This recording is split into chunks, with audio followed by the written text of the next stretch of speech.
Abra sua Bíblia, então, no segundo livro de Reis, capítulo de número 5. Segundo livro de Reis, capítulo de número 5. É um texto muito conhecido. Tenho certeza que você lembra da história do general Naamã.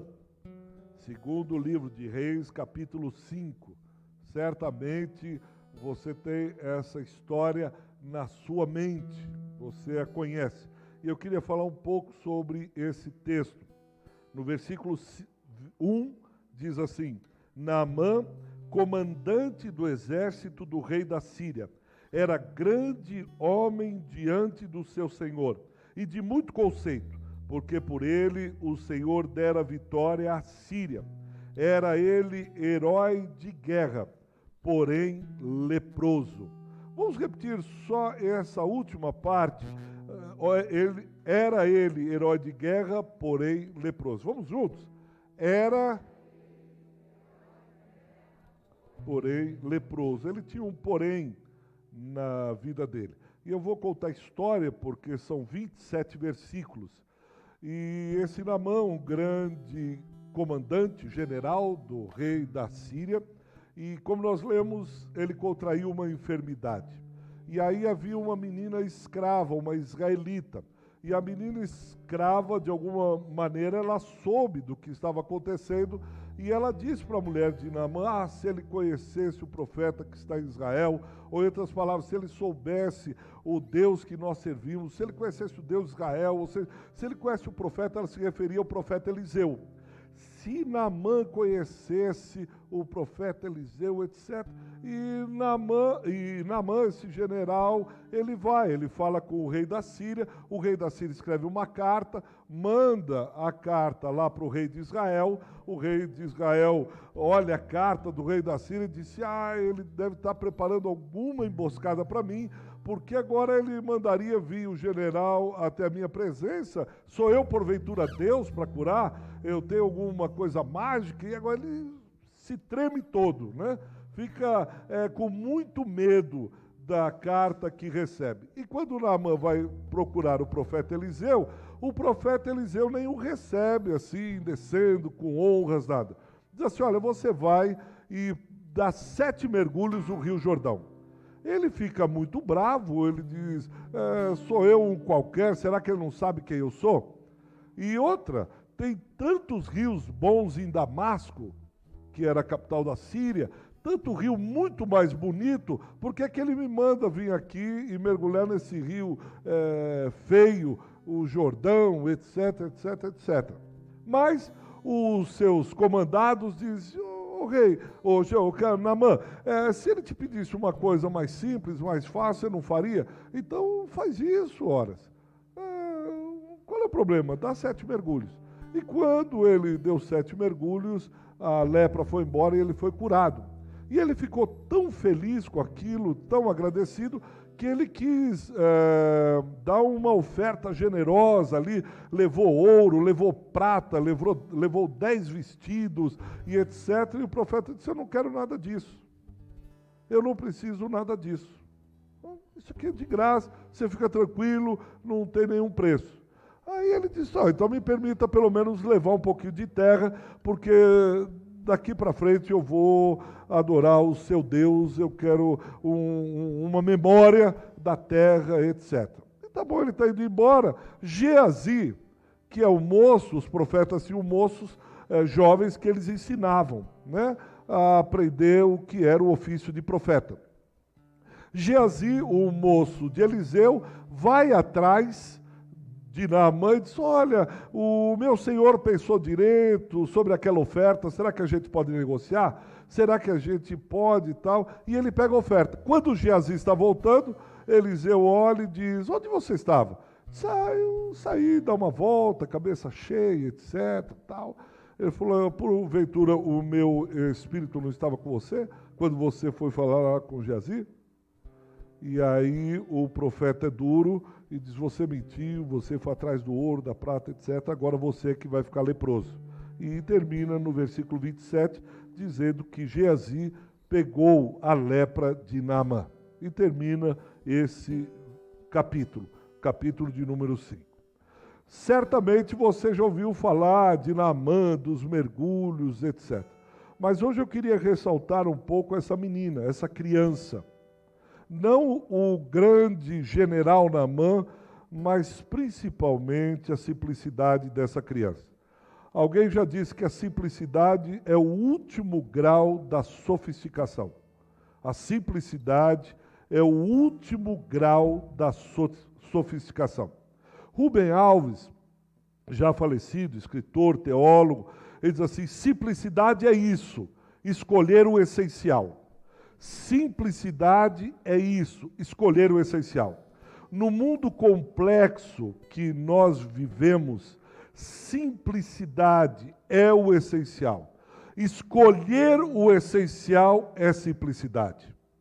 Nós vivemos um mundo de tanta diversidade, num mundo de tanta correria, num mundo de tantas escolhas, num mundo de tanta diversidade, que nós começamos a nos tornar sofisticados demais.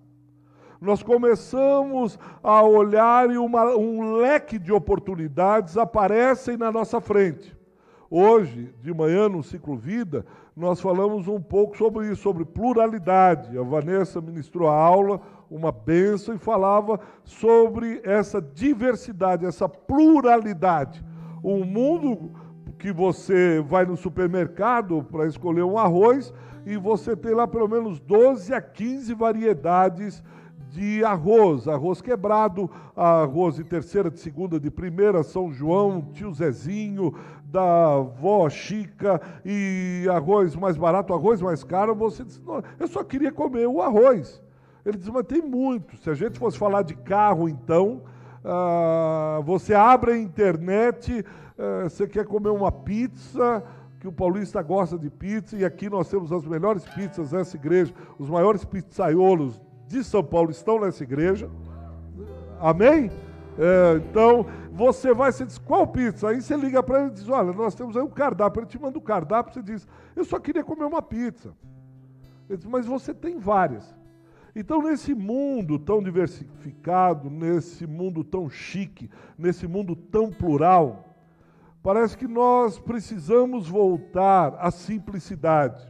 Eu ganhei um livro há uns 2 anos atrás da Vânia sobre o minimalismo. Eu devorei o livro e fiz uma opção, disse: é isso que eu quero viver, esse minimalismo. Por exemplo, ontem nós compramos coisas aqui no bazar, tinham várias roupas, mas se nós não tivéssemos comprado, eu acho que você não teria dificuldade de vir hoje para a igreja. Não, pastor, se ontem eu não tivesse comprado aquele tênis, eu ia vir de chinela, ia vir de Havaianas para cá. Pastor, se eu não tivesse ontem comprado a blusa que eu estou hoje, eu não teria como vir para o culto. Não é verdade. Você tem muito, você consegue ficar 1 ano sem comprar, você tem alguma coisa para vestir. Talvez não da melhor qualidade do mundo, mas você tem alguma coisa. Então, como ser simples? E essa criança, pelo menos para mim, me ensinou muito e me inspira a ser essa pessoa simples. E de alguma maneira ela antecipa o que o mestre disse em Mateus 18. Se você estiver com a Bíblia aí, veja Mateus 18, versículo 3 e 4. O próprio Senhor Jesus endossa, de alguma maneira, a atitude dessa criança. Jesus disse: eu asseguro, eu vou ler pelo que está na tela: em verdade vos digo que se não vos converterdes e não vos tornardes como crianças, de modo algum entrareis no reino dos céus.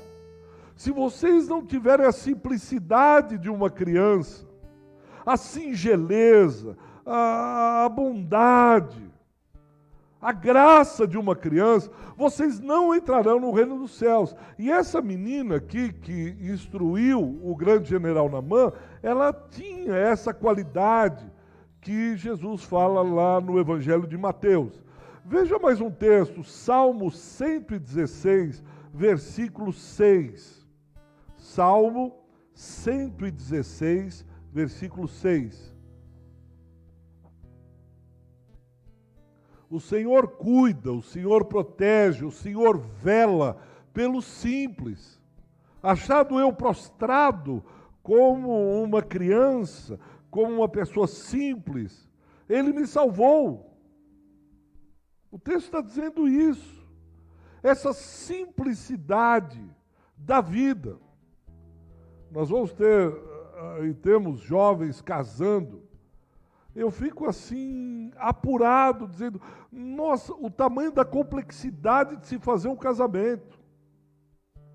Você tem que preparar quase 2 anos antes para chegar no dia e ainda faltar um monte de coisa. Você tem quase que parar a vida para planejar um casamento. Você diz, eu só quero me casar. Então esses textos, essa menina, nos ajuda a ver isso.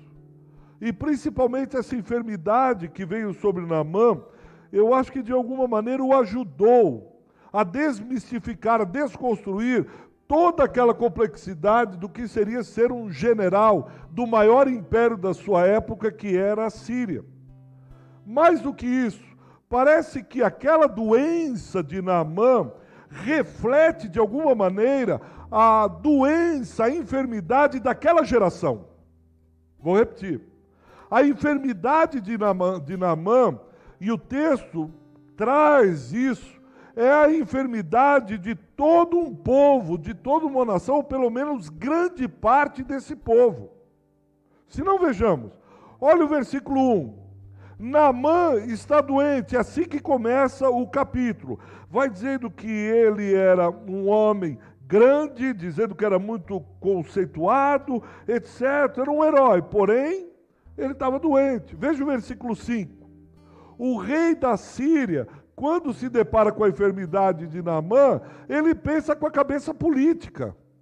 Ele não tem uma palavra de consolo, de misericórdia, de conforto. Ele diz, olha, esses casos aqui eu vou fazer uma carta, vou usar toda a minha influência, vou usar todo o meu poder, como eu sou o rei da grande Síria, o maior império do mundo, e eu vou com uma carta, eu vou dizer para quem seja um profeta, um mágico, um bom médico, ele vai resolver. A única coisa que ele tem para oferecer, ele estava tão doente que ele não tem a mínima compaixão do seu general.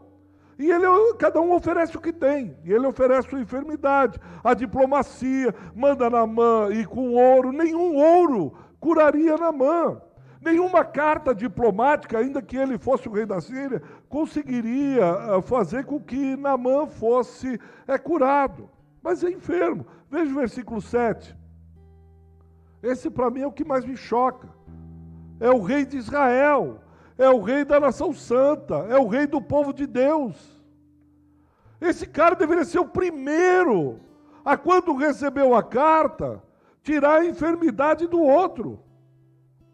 Dizendo, ô rei da Síria, vem cá, você não sabe a história de Israel, né? Eu vou começar contando lá de Abraão, vou passar por Isaac, vou passar por Jacó, eu vou chegar em José, até chegar em Êxodo para falar que o povo de Deus estava oprimido, escravizado no Egito, e como foi que o Senhor o livrou, porque você não conhece, você é ímpio, você governa a Síria, não tem aliança nem pacto com o povo de Deus, com o próprio Deus vivo. Então eu preciso explicar para você, porque você acha que ouro e carta resolve, não resolve. O nosso Deus é o Jeová libertador. Sabe o que o rei da Síria faz? O rei de Israel faz? Recebe a carta, fica com medo. Desculpe a expressão, se borra todo. Ai, ele quer me matar, ele quer acabar comigo. Ai, isso é uma estratégia militar. Ai, meu Deus, versículo 7, ele rasga as vestes. Fica se tremendo todo. Nós estamos falando do rei que foi constituído por Deus. Ele com medo, não sabe o que fazer. Ele diz, vede, é um pretexto, ele está procurando um pretexto para romper comigo. Ele está pensando só no domínio dele, na vida dele, de não morrer. Isso é loucura, ele está enfermo, o rei de Israel. Ele está enfermo, ele não tem uma palavra de Deus.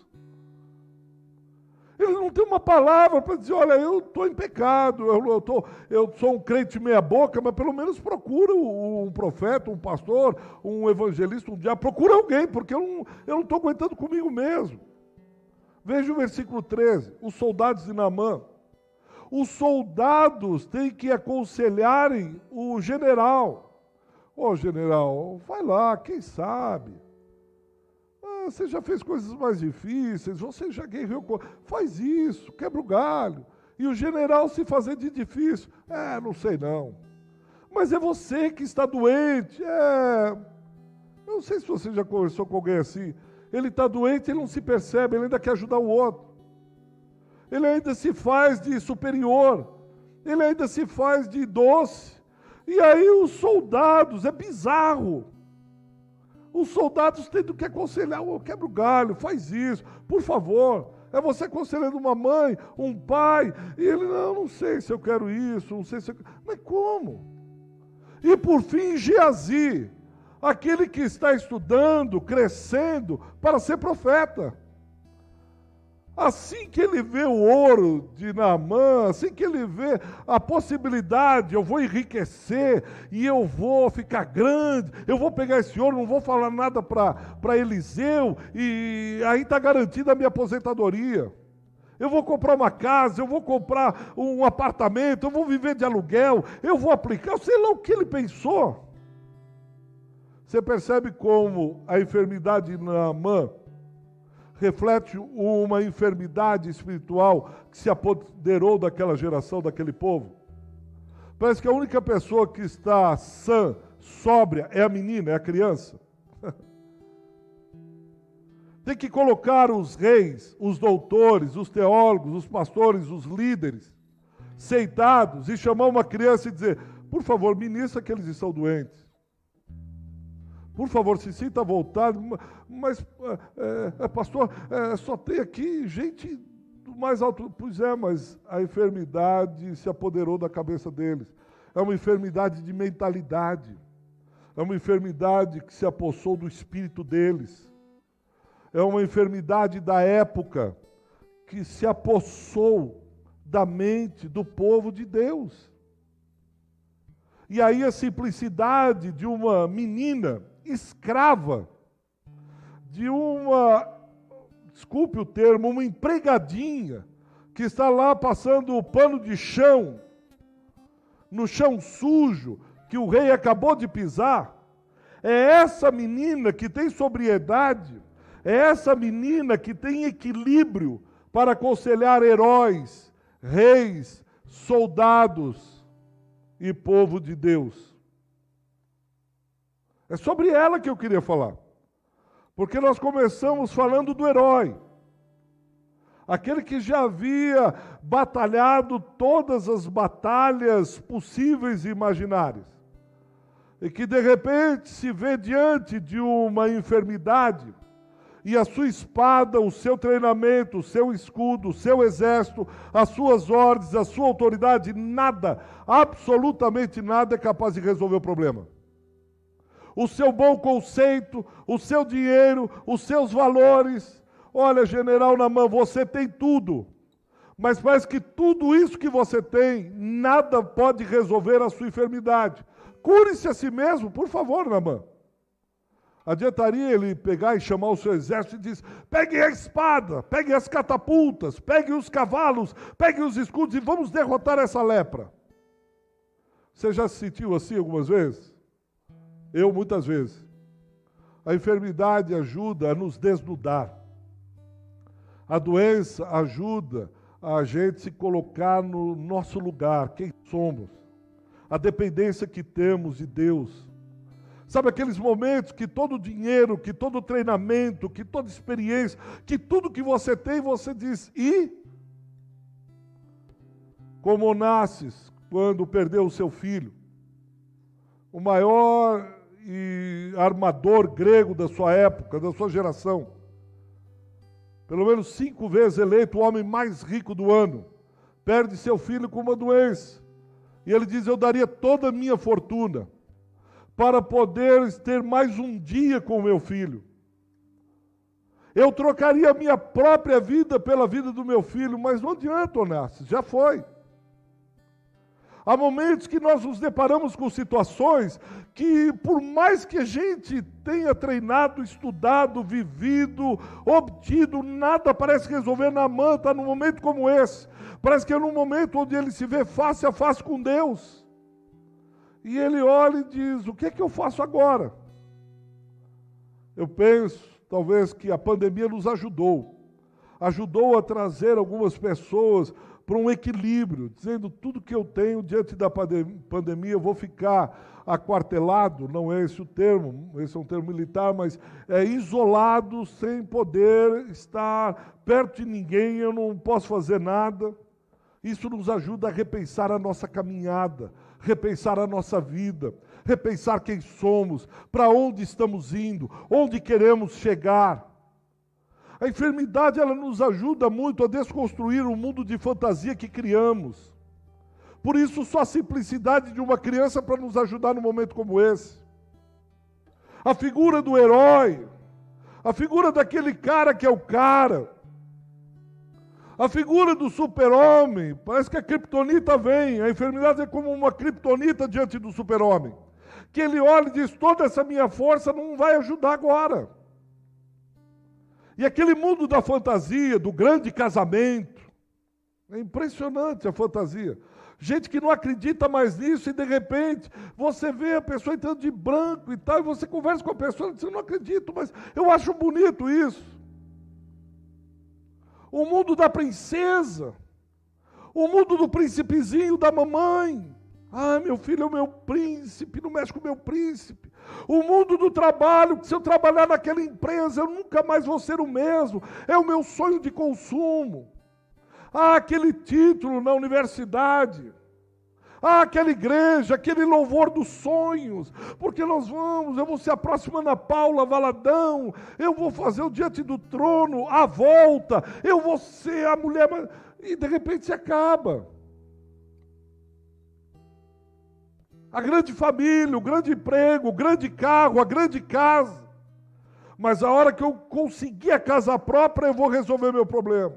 A hora que eu conseguir alguém que me ama, a hora que eu tiver filho. E quantas fantasias nós vamos colocando no altar de Deus. E Deus diz: filho, mas isso não é fantasia, você que está criando essas coisas. E nós nos colocamos como Naamã, com tudo isso, e ainda não somos felizes. Lutamos a vida inteira para ter um bom patrimônio. Depois que nós temos o patrimônio, olhamos um para o outro e dizemos: e agora, o que a gente faz? E agora, para onde a gente vai? Eu não sei, a gente está tudo bem, está tudo... E o quê? E agora? Você conquistou tudo isso. Você conquistou a Síria. Era isso tudo que você queria, com mais? Talvez só resta mesmo pagar aí algumas centenas de milhões de dólares para ficar meia hora no espaço. Porque para ter o que fazer, porque o que vai ser feito? Eu sou um dos 5 homens mais ricos desse mundo. Só falta agora eu ir para o espaço. Aí ele paga centenas para SpaceX para ficar meia hora, 1 hora no espaço e voltar e diz: eu fiquei meia hora no espaço. Uau! Quanto? Centenas de milhões de dólares. Nossa, cara, você é o cara. E agora? Como agora? Qual é o próximo? Qual que é o próximo passo, Naamã? Não, eu já fui para o espaço. Tá, eu ouvi, você falou 3 vezes. E agora você vai fazer o quê? E aí fica, né, como a gente dizia, com gosto de cabo de guarda-chuva na boca, porque você não sabe aquela angústia existencial. Aquela angústia da alma, que por mais intenso, vocês imaginam o que é ser o general de guerra do maior império do planeta, da sua geração, fazer o que agora? E a lepra era terrível, porque primeiro ela tinha 5 consequências. A primeira é que ela separava, né? Você precisava ficar separado da comunidade, porque o leproso ela era altamente, a hanseníase, altamente contagiosa, e você precisava se separar. Então ele olha e diz: agora eu vou ficar separado. Ela trazia insensibilidade, porque você já não sentia mais o tato, então você ficava insensível. Ela deformava, caía uma orelha, caía um pedaço aqui. ela contamina, altamente contagiosa, e por fim ela mata. E aí a tragédia parecia estar consumada. A tragédia em que ele diz: Deus, o Senhor me deu tudo isso, e agora? Deus, o Senhor me deu tudo isso, o que eu faço agora? Essa semana, conversando com um colega, pastor, e ele me disse uma coisa que me marcou demais, uma história. Ele disse: olha, eu estou passando muita dificuldade em casa. Eu disse: o que aconteceu? Ele disse: olha, a irmã da minha esposa, ela mora no Nordeste, minha esposa mora aqui comigo, né? Tem filhos aqui, tudo. Ela veio do Nordeste, casaram aqui e tal. E ele disse: ela perdeu a filha, a única filha dela. Já tem isso uns 3, 4 meses, pegou Covid, e era um daqueles que, não, isso aí com o kit Covid resolve. Pegou um médico que acreditava nisso também, aí deu alguma coisa para ela, disse: doutor, eu estou com uma arritmia, eu estou sentindo. Não, pode deixar que isso resolve, não fica com medo. Esse negócio aí da televisão, não vá atrás. Aí continuou, deu de novo, ele disse: doutor, mas está disparando demais. Não, deixa essa coisa para lá, eu sou médico aqui e tal. Um médico bruto, tudo, enfim, entubou e morreu. E essa mãe está inconformada. Ela não se conforma da filha e ainda deixou uma netinha de uns 8 anos, 9. E ela inconformada, ela diz: todo dia, Bitum, todos os dias, essa minha cunhada liga para a irmã e põe um vídeo da filha. Diz: não, veja esse vídeo dela. Quando não é vídeo, é uma foto. E porque Deus levou a minha filha. E ela fica assim. Só que ela está enferma e está enfermando também a minha esposa. Mas aconteceu uma coisa. Eu estou contando isso para entrar na menina. Ela estava andando na praia, ela mora lá no Nordeste, estava andando na praia com a netinha. E ela estava com a havaiana. Aí veio uma onda, um puxão muito grande e levou um par da sandália. Aí a netinha disse: vovó, a onda levou a sandália. Ela levou, sumiu, foi. Ela pegou a outra sandália e disse: uma sandália só não presta, leva as duas logo. E aí foi andando. Mais para frente ela: vovó, o que foi? Olha aqui, devolveu um par da sandália. Ela olhou a sandália assim e disse: devolve para o mar, Deus já levou minha filha mesmo, leve minha sandália. Se quiser me levar, me leva também. E jogou a sandália para o mar. E foram andando. Lá na frente, ela disse: vovó, o que foi? Olha aqui, o mar devolveu as duas sandálias. Depois de ter andado não sei quanto. Como essa mulher, no meio de uma tragédia, na praia mesmo, ela se ajoelhou, começou a chorar e pedir perdão a Deus. Era alguém que foi criada na igreja. Líder na igreja. Mas a tragédia revoltou, a deixou amarga. E quando Deus, através daquela criança, devolve as 2 sandálias e põe na mão dela, ela entendeu: só pode ser Deus, e se Deus me perdoa. Eu não tenho entendido ultimamente o que acontece. Algo que foge à lógica humana, inexplicável. Você perdeu uma, anda, volta a outra, anda, volta as 2. Talvez alguém diga: mais uma coincidência da vida. Mas ela entendeu que era o Deus dela falando. Então, quando a tragédia está consumada, se levanta no versículo de número 3, uma criança, com a singeleza e simplicidade da criança, com o coração simples, e diz: tomaram meu Senhor estivesse diante do profeta que está em Samaria, ele o restauraria dessa lepra. Quem está falando isso é uma pessoa que, sem autoridade humana, ela não é formada em nenhuma boa universidade, ela não tem dinheiro para falar, pelo menos ela é rica, tem que ouvir. Não, também não é. Ela é apenas uma menina nota 100, sem teto, sem instrução, sem salário, sem honra, sem valor, sem voz, sem liberdade, sem vez. Mas ela tem uma coisa dentro dela, ela tem uma fé e uma coragem para se levantar perante o rei na casa dela, sendo ela escrava. E ela diz: se o senhor conhecesse o profeta que há em Israel. Meu irmão, minha irmã, a ajuda vem de lugares que a gente menos espera. A ajuda vem muitas vezes dos improváveis. A ajuda vem daquele que você diz, daí não sai nada. Deus usa pessoas, Deus usa situações, Deus usa gente simples que guardou a fé, que guardou a singeleza no coração. Ele é simples, a única coisa que ele tem é a crença no Deus vivo, nada mais. A única coisa é a esperança que eu tenho no meu Senhor. Por isso que Mateus capítulo 11, versículo 25, Jesus disse, Pai, eu te louvo, Senhor dos céus e da terra, porque escondeste essas coisas dos grandes e revelaste essas coisas grandes aos pequeninos. O Senhor escondeu dos grandes coisas, mistérios, valores, singelezas, simplicidades que aparecem numa criança escrava, numa empregada, numa qualquer ali. É impressionante como ela antecipa o Evangelho de nosso Senhor Jesus Cristo. Ela foi. Nenhum sábio da Síria, muito menos de Israel, nenhum culto da Síria, nem de Israel, foi capaz de proclamar a fé com tanta veemência e coragem como essa criança escrava. Ela é testemunha viva sobre o poder de Deus. Você é capaz, imagina a cena, entra na cena.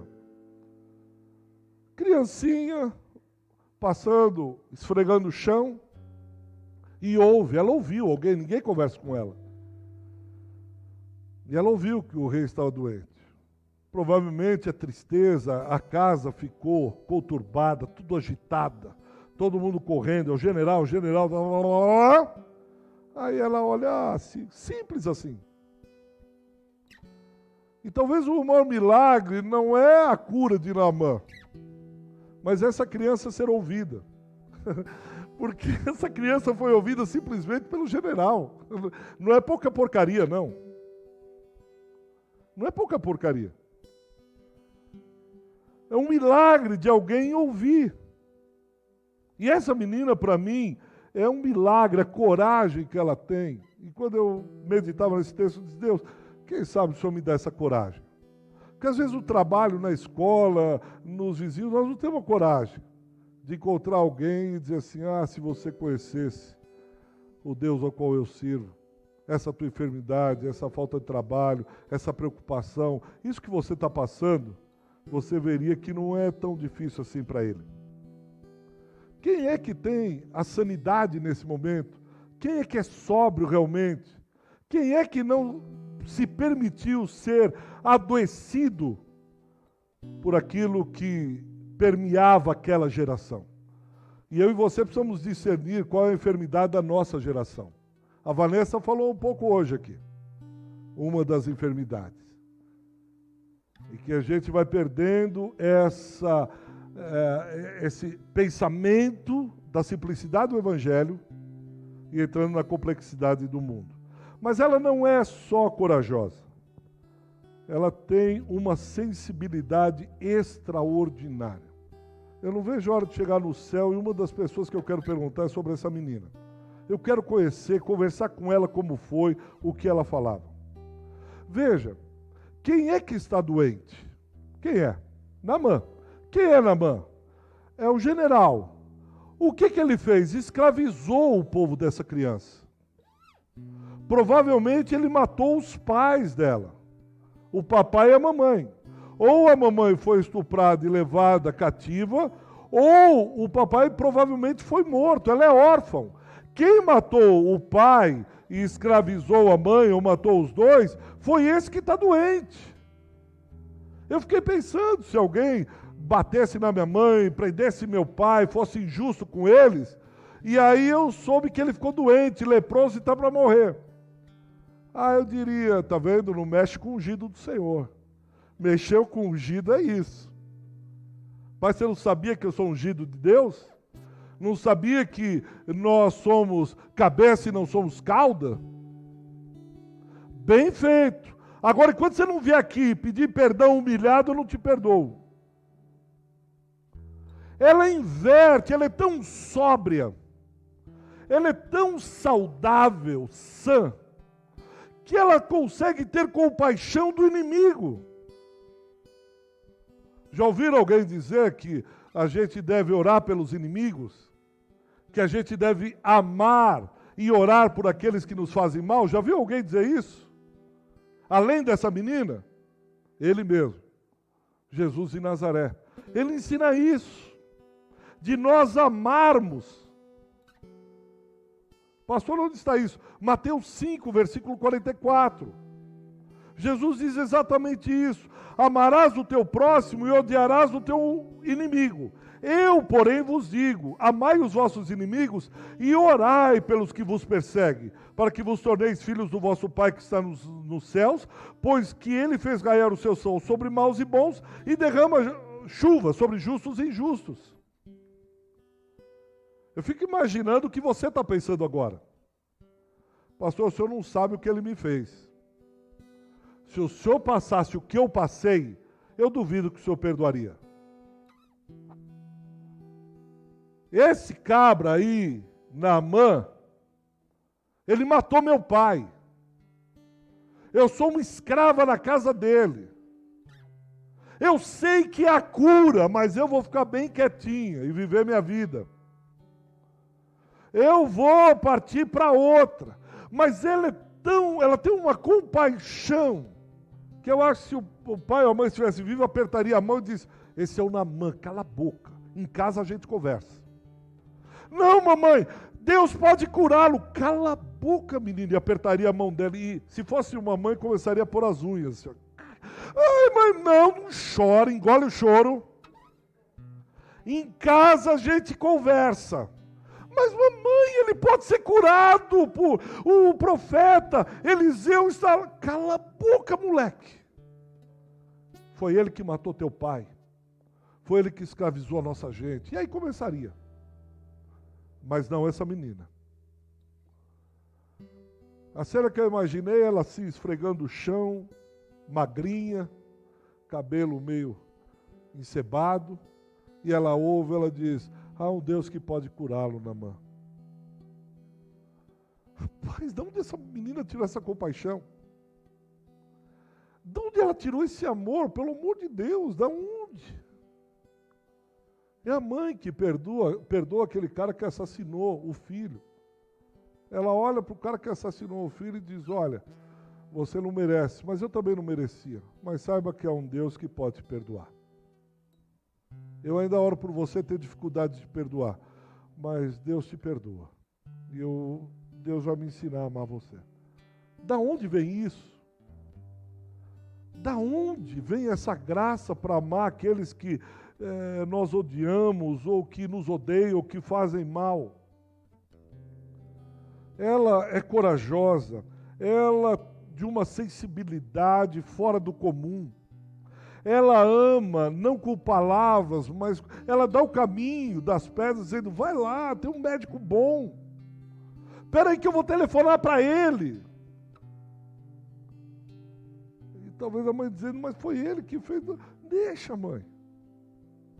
Eu conheço lá o doutor Jorge, eu vou falar com ele, eu vou interceder pela vida dele. Mas foi ele que te fez mal, não faz mal, deixa para lá. Vamos amá-lo, mãe. Ah, meu Jesus. Por isso que eu quero conhecê-la. Eu quero dizer, como que você manteve a sobriedade no meio daquela geração? Como é que você manteve o equilíbrio, a fé, a coragem? Eu fico imaginando porque ela não se permitiu que a mente dela fosse escrava.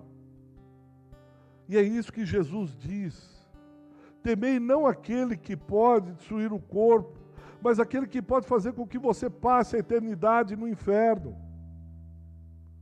O que faz mal ao corpo Paulo e Silas, em Atos capítulo 16, eles estão presos.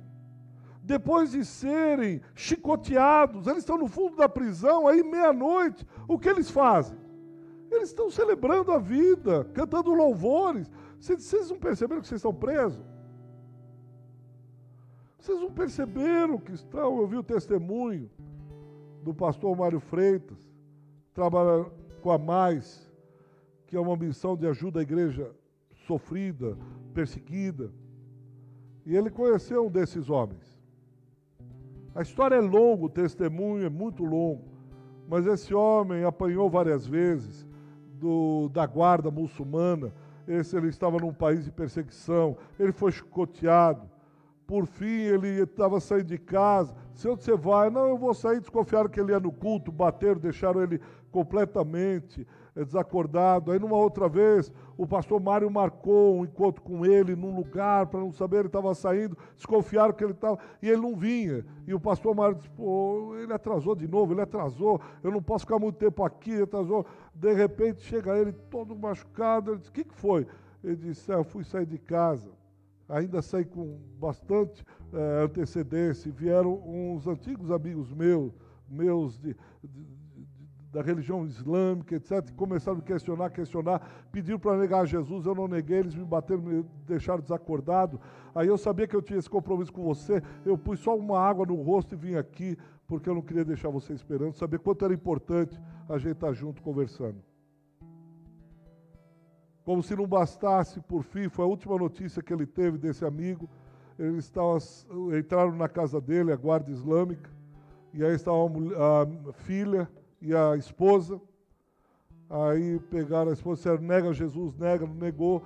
Aí na frente dele começaram a estuprar a esposa e a filha. E ele disse, a única que eu me lembro era minha esposa gritando, não negue a Cristo, não negue a Jesus, nós somos dele. E ela sendo estuprada, dizendo, não negue a Cristo, não negue a Jesus. Foi a última fala. Ele falou depois disso, quando ele me contou isso, ele falou, vamos fazer o seguinte, eu consigo tirar você daí. Eu tenho amigos internacionais, nós tiramos daí, você puxa a sua família, sua filha, eu vou conseguir uma casa nos Estados Unidos, se você quiser ir no Brasil, onde você quiser, ou na Europa, eu tenho contato para tirar, tudo certo. Sabe o que ele fala? E eu deixaria o meu povo sem ouvir acerca de Jesus? Aí diz que o Mário olhou para ele, disse, como assim? Ele falou, quem vai testemunhar para eles acerca do amor de Cristo? Eles estão morrendo em densas trevas. E começou a pregar para o Mário. Eles ainda não conhecem Jesus, Mário. Você acha que eu ficaria lá nos Estados Unidos, sendo amparado por vocês, ou na Europa, sabendo que o meu povo sofre aqui? Que o meu povo está morrendo sem Jesus, sem minha família conhecer sobre a salvação? Mário, o que está em jogo é a eternidade. E muitas vezes essa enfermidade da geração tira a nossa concepção da eternidade. Nós estamos aqui, trabalhamos no bazar, não é porque vocês gostam do pastor, ou da pastora Guaraci, ou do Joãozinho, da Maria, do Pedro, não. Nós estamos aqui vindo no culto, ajudando, chamando ângulos, fazendo o que fazemos por causa dele. Por causa dele. Se alguém ficar chateado comigo e não faz, ou sabe qualquer outra razão, ou porque gosta, e não, meu amigo, não é comigo. Passa por mim, mas não tem nada a ver comigo, é por causa dele. É por causa de Cristo. E essas enfermidades nos ajudam a entrar de novo no eixo. No eixo em que a gente começa a repensar as coisas. O testemunho dessa menina, onde ela consegue, eu não entendo, eu também quero perguntar para ela, como você fez para que o ódio não contaminasse o seu coração? Foram os seus pais que lhe mataram. E eu queria ouvir o que ela vai responder. Provavelmente, eu já pensei nisso, ela não responda. Ela só faça assim. E quando eu olho, tem alguém sentado no trono. Ela diz assim, ó, por causa dele. Eu disse, mas por que você foi generosa com Naamã? Por que você amou esse cara? E ela aponta.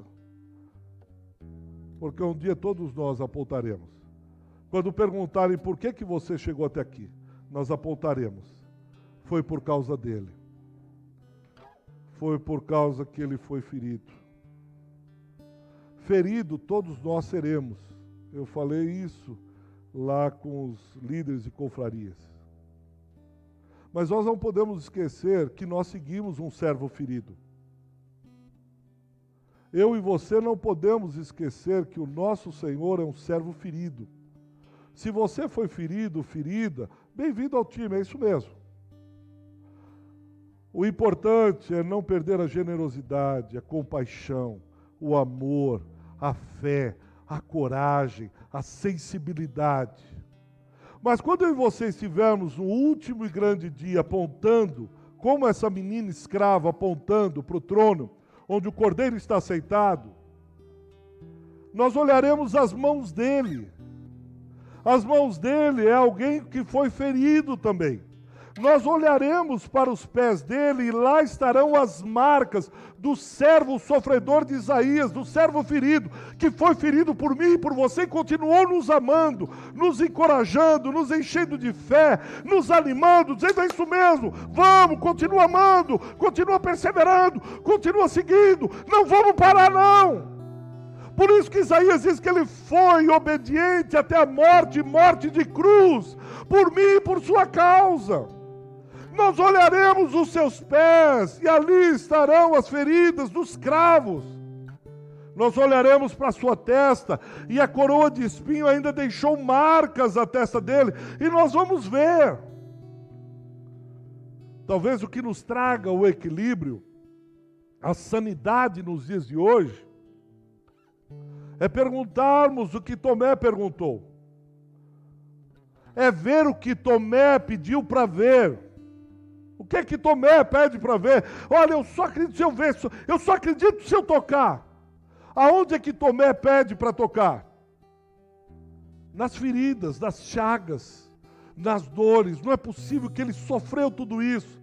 E ele voltou, ressuscitou e continua com a mesma mensagem de amor, de fé, de esperança, de coragem, de compaixão. Talvez a gente precise pedir isso a Deus. Deus, eu preciso tocar de novo nas chagas.